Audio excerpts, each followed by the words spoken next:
안녕하세요. 미국 지식 훌륭하다 미주대입니다. 오늘 미증시는 다우는 0.29, S&P 0.53, 나스닥 1.56 각각 내렸습니다. 나스닥이 많이 밀렸는데요. 오늘은 파월의 발언이 안 좋게 영향을 주었습니다. 상황에 따라서 긴축 속도를 높일 수 있다고 했고요. 지금 우크라이나 상황이 경제에 타격을 줄 수 있다라고 했습니다. 그리고 물가가 올라가고 소비와 투자가 위축될 수 있다고도 했습니다. 지정학적 리스크로 국제 유가가 계속 상승하고 있는데요. 그래도 오늘은 조금 하락을 해주었지만요. 하지만 우크라이나 문제로 유가가 계속 상승해서 인플레이션을 건드리게 된다면 큰 폭으로 금리를 올릴 수도 있다는 내용들이 나왔습니다. 그렇게 되면 성장주에는 좋지 않은 이야기가 되겠고요. 그러면서 오늘은 유난히 나스닥이 많이 밀렸습니다. 지금 미국에서는 푸틴이나 푸틴 측근에 대해서 제재를 강화하고 있는 상황인데요. 반대로 러시아에서는 강경 발언이 나오고 있습니다.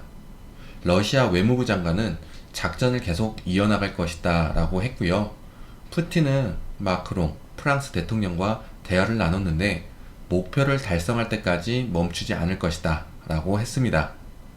오늘 2차 회담이 있었는데요. 성과가 좋았다고는 합니다. 민간인이 대피 시에는 일시 휴전 합의를 했고요. 다음 주에 3차 회담을 갖기로 했습니다. 2차 회담 내용이 일부에서는 민간인이 탈출하고 나면 러시아 공세가 더 강해질 수 있다는 이야기가 나왔는데요. 우크라이나 군인들을 전멸시킬 수도 있다는 이야기도 나왔습니다. 그래도 회담이 또 있다는 것에 증시에서는 긍정적 영향을 주고 있습니다. 오늘 시티에서는 미국 주식에 대한 투자 의견을 비중 확대로 상향 조정했습니다. 성장주에 매수세가 유입될 수 있다고 했고요. 지정학적 리스크에 따른 금리 하락이 성장주에 좋게 영향을 줄 수 있다고 했습니다. 러시아 관련 종목 매도나 금융주 매도가 있었는데 우크라이나 사태에도 불구하고 글로벌 정신은 상당히 견고하다라고 하면서 매수해도 괜찮다는 의견이 있었습니다. 다른 이야기로는 모건 스탠리에서 인텔에 대한 투자 의견을 하향했습니다. 그래서 반도체 종목에 영향을 주었는데요. 제가 종목에는 성격이 있다라고 이야기를 많이 해드렸습니다. 종목에는 성격이 있기에 종목 선정을 잘 해야 하고 매수하는 방법과 물타는 방법이 다 다르다라고 말씀을 드렸는데요. 이제 이해하시는 분들이 계실 거라 생각이 듭니다. 유튜브 시작할 때부터 이야기해드린 부분이었으니까요. 이건 주식 짬밥에서 나오는 바이브입니다. 농담이고요. 인텔은 과거부터 지금까지 힘든 주가 흐름을 했었습니다. 다른 종목 다 오를 때 혼자 제자리 걸음을 한 건데요.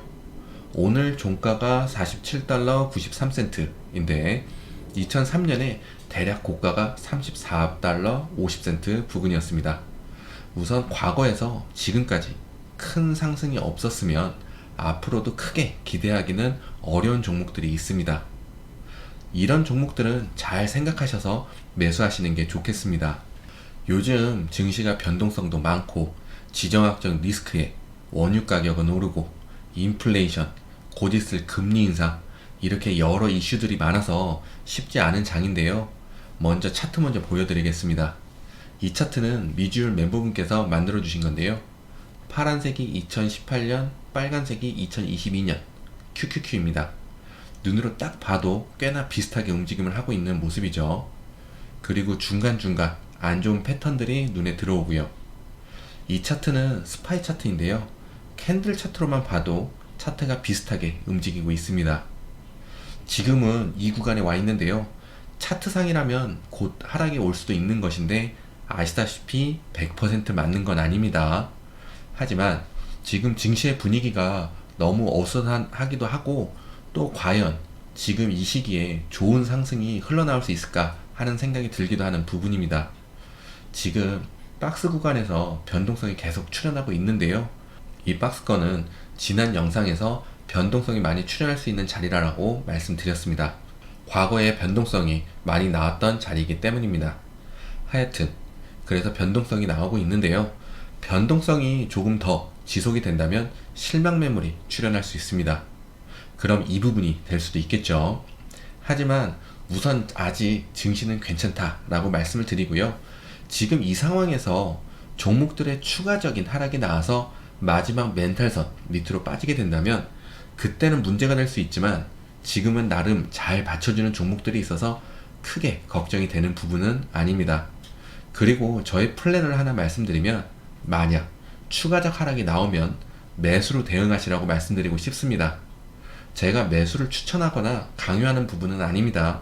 개인적인 판단으로 하셔야 하는 부분이지만 저의 개인적인 의견으로는 매수하기 정말 좋은 기회라고 생각이 듭니다.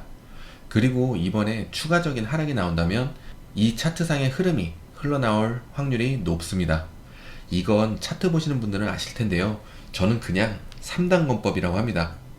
보통 큰 하락이 시작되면 3번에 걸쳐서 내리고 그 다음 반등이 나옵니다.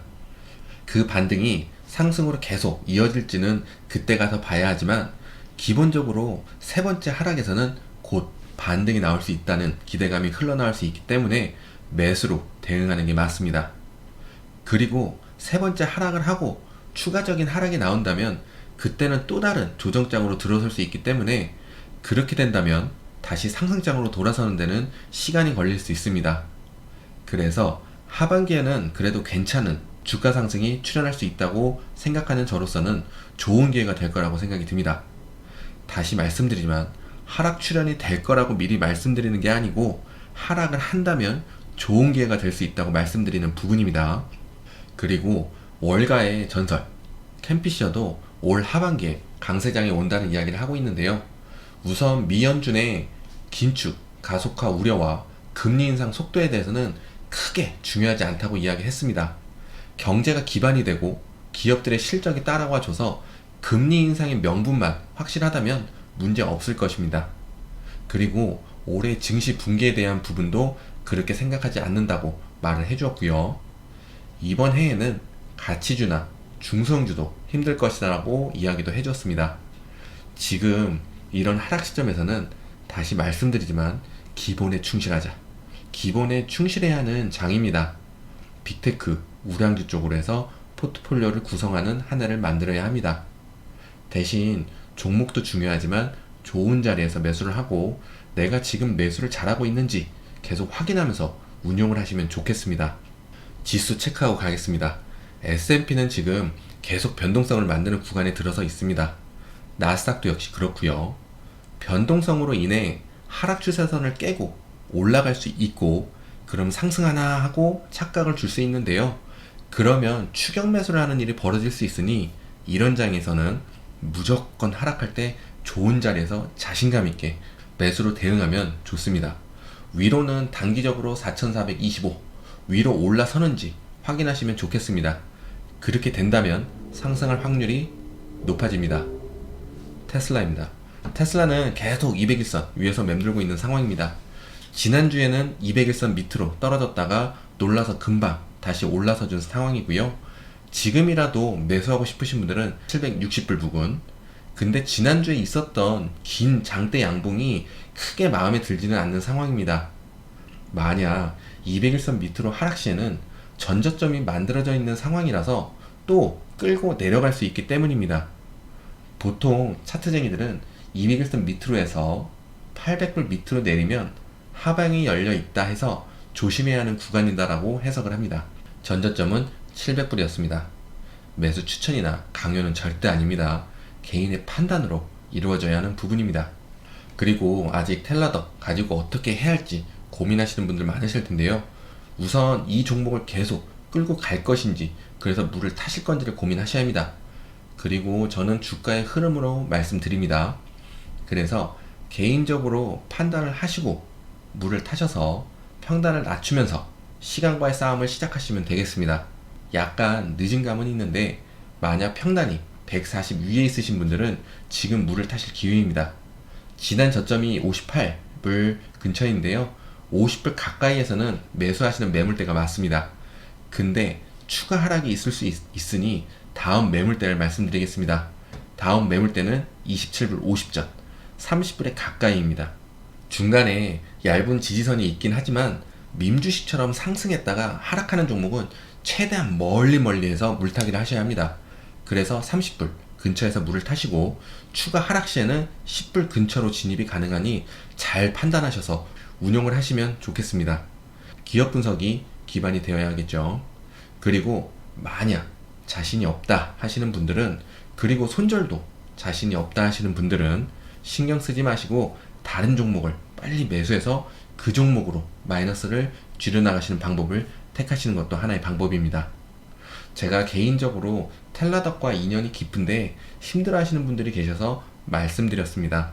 한동안은 이 지긋지긋한 박스에서 나가기 전까지 변동성은 계속 출현하지 않을까 하는 생각이 들고요. 하지만 다시 말씀드리지만 증시는 괜찮다. 아직은 걱정하지 마시고 개인이 잘 판단하셔서 대응해 나가시면 좋겠습니다. 오늘 영상은 여기까지 하겠습니다. 모두 좋은 하루 보내시고 부자 되세요.